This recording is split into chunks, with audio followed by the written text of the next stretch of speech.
Welcome back to TWMP Overtime. I'm going to get right into the U.S. Senate race. Sam Gladney, I thought that was one of the best ads I've seen this cycle, where Jason Kander, blindfolded, puts together the gun, talks about background checks. It's a really good ad. Does it move the race? I'm not quite sure about that. You know, it was a very effective ad. I think Roy Blunt has to respond, and he will respond, and we'll see how that works. You know, he's been around the block too, and he's been called names and all that, and he's still standing. So I think it's going to be a very tough thing for him to respond to. But it was certainly an effective ad. I love being the armchair quarterback for political consultants, and I think it's an awesome job. I wouldn't want to do it. I'm not nearly intelligent enough to. What a great ad, though. Yeah, wow. I mean, there's no doubt about it. It was a very compelling, very good ad. I think the Washington Post said it may be the best ad we'll see this entire cycle, and I mean, I have to agree with it. And I think that can be said if you're on either side of that race. You know, it was an effective message. Oh, yeah, it's an effective ad. Very effective message, very effective ad. Now, I think the question is, does it move the needle enough? I mean, incumbents are very hard to beat, especially an effective one like Roy Blunt, who has worked with the city of St. Louis, who has worked in the urban areas and all over the state. But, you know, you can't say that. I mean, Kander is a very, very good challenger, so we'll see. If Donald Trump wins the state of Missouri, which I think most think he will, can Roy Blunt lose the state of Missouri, even with ads like that? I think that it gets tough. I mean, and not because of Donald Trump necessarily, but because of Roy Blunt. I mean, he is a popular senator. He's done a good job in the Senate. I think that's widely agreed upon. And he's running a good campaign. This was a fantastic ad. You know, yeah, I'm like you. I did campaigns long enough to know I wasn't smart enough to do it for a career. And so I look at the ad. I say, you know, candidates struggle to find a way to get their message out, you know, or to create campaigns that represent them. And what Kander does that. I mean, it was very, very well done, but he still has I think he still has a pretty steep hill to climb. Eddie Justice, I mean, in Southeast Missouri, it looks like Roy Blunt's doing what he needs to do. He was down there last Saturday night at an event you put on. I think Roy Blunt still wins this race. I don't think you can see a way he can. I mean, people talk about McCaskill winning when Romney won. Different race, right. Odd thing there. I don't think Roy Blunt's going to make a statement like Todd Akin did. Right. Well, there's a couple of points to be made here. The first one, all you folks live in urban areas.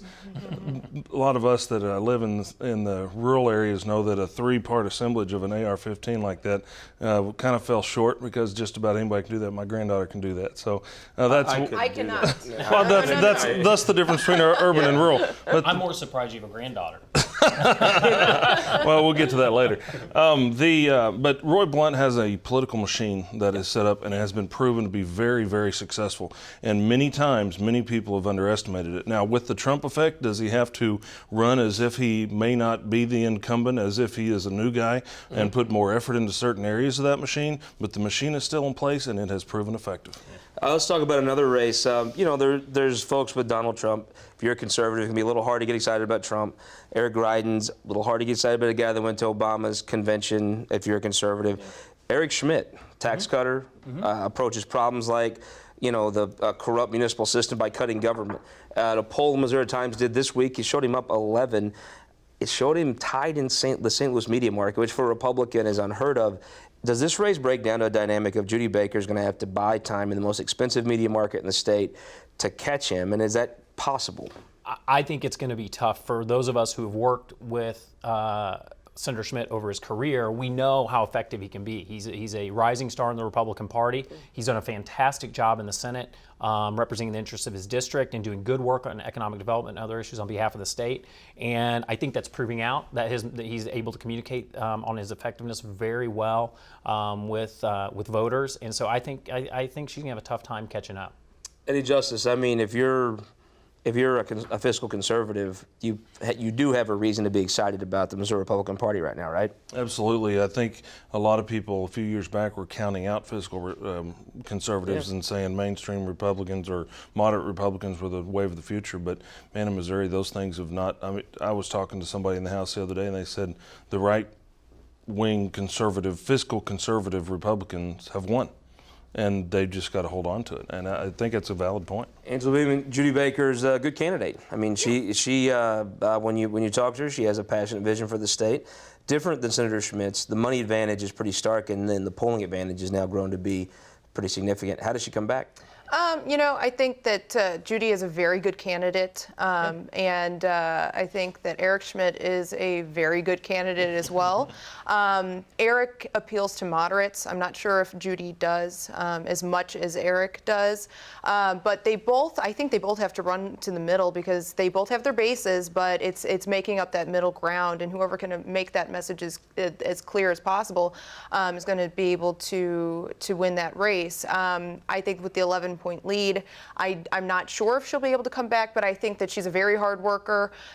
She's very well liked, and we'll see. Same way, these races always tighten, and this race will tighten, but a Republican that can run tight at this stage of the game in the St. Louis media market, that's tough to get around. It is. I mean, and I'm a big fan of Judy Baker, but Eric Schmidt's very impressive, and there's no doubt, that taxation by citation stuff that he worked on is an example, quite frankly. We talk about Chris Koster having that crossover appeal to Republicans. That's a crossover appeal to Democrats thing. There are a lot of Democrats who would not normally be attracted to a Republican conservative message, but when he talks about stuff like that, that hits him. That's a good message. Last minute here, let's talk about the last poll we did, Lieutenant Governor's race. It showed former Congressman Russ Carnahan up 4 points over Senator Parson. If you're a Democrat, that's the down ballot race you think you can win, right? Absolutely, I would think so. Just from a name ID perspective, and Russ Carnahan's well known, and he's done good work.